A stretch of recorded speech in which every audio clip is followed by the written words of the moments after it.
Hey, salut à toi! Alors aujourd'hui, on va attaquer le module carte sur Lightroom.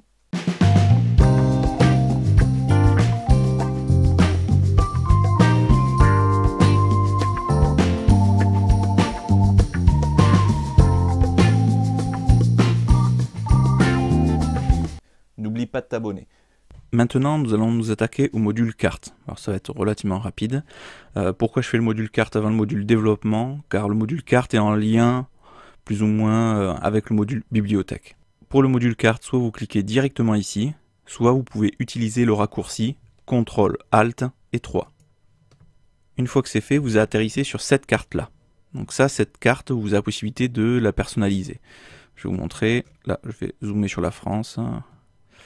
Donc celle-ci, on est en mode hybride. Donc c'est-à-dire vous avez les villes, vous avez tout indiqué, vous avez le tracé de la route. Si je sélectionne plan, là j'aurai vraiment que les routes d'indiquer avec les villes, mais il n'y aura pas le côté satellite. Là j'aurai que le satellite. Là après il y a le mode terrain, clair et foncé. Alors maintenant, ce que l'on va faire, on va sélectionner une photo. Donc moi je vais sélectionner celle-ci, par exemple. Alors ce qu'on va faire, on va aller dans métadonnées et on va cliquer sur EXIF.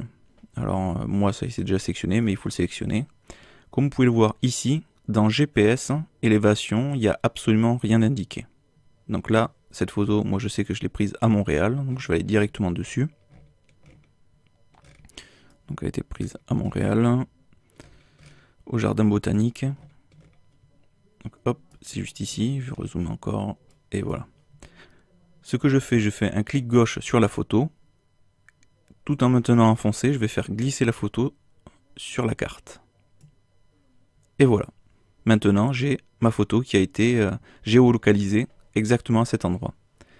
En positionnant mon curseur justement sur ce petit carré orange, on peut voir un aperçu de la photo, la date de la prise de vue et l'heure. On a même le temps de pause, l'ouverture du diaphragme, la sensibilité ISO et la focale.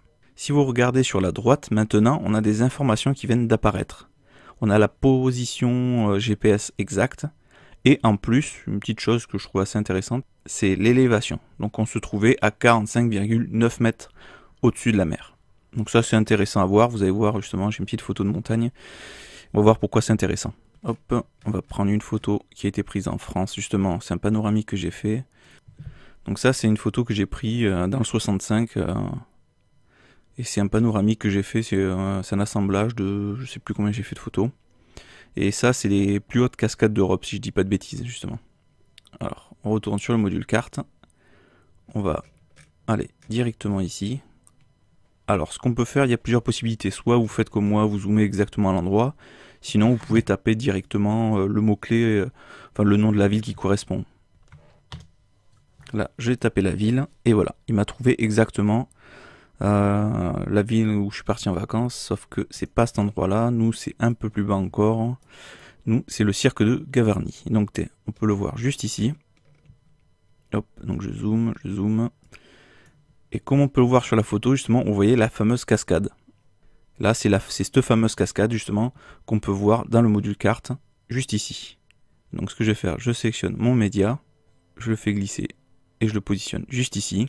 Et là, maintenant, vous voyez, il m'a affiché la position GPS et en plus l'élévation par rapport au niveau de la mer. Donc, en gros, je suis monté jusqu'à à peu près 1800 mètres d'altitude. Alors ce qui est bien, c'est qu'au fur et à mesure que je vais le déplacer, par exemple si je le rapproche jusqu'ici, il va me modifier, voilà. Et là il m'indique exactement, mais c'est vrai que c'est vachement précis. Là je suis vraiment à 1807,5 mètres au-dessus du niveau de la mer. Donc ça c'est intéressant. Alors moi la position exacte, je la connais pas spécialement. La chute d'eau était à peu près par là. Moi je devais être aux alentours d'ici.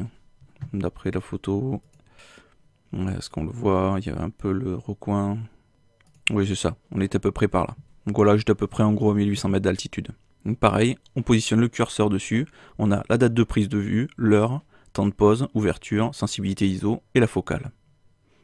Comme vous voyez, le module carte est vraiment relativement simple. Donc après, vous avez la possibilité de sélectionner justement, donc là on est en mode aucun, donc c'est en fait là il n'y a aucun filtre qui est appliqué. Là ça va me sélectionner, si je clique sur sans balise, uniquement les photos justement où Il n'y a pas de balise GPS. Si je fais baliser, hop, ben là c'est uniquement les photos que j'ai déjà taguées. Donc c'est-à-dire, ben, il y a celle de Montréal plus celle qui est vers Luce-Saint-Sauveur. Et voilà. Donc ça peut être intéressant de géolocaliser ces photos justement par rapport à l'élévation de la mer. Ça peut être intéressant justement si vous allez en montagne et vous saviez pas exactement à combien vous étiez, ou si vous arrivez à repérer l'endroit sur la carte, vous positionnez la photo et immédiatement vous savez à quelle élévation vous êtes. N'oublie pas de t'abonner, pense à liker et à partager la vidéo. Moi je reste toujours dispo pour discuter sur les réseaux sociaux. Et puis bon, moi je vous laisse. Sur ce, portez-vous bien, sortez et faites des photos.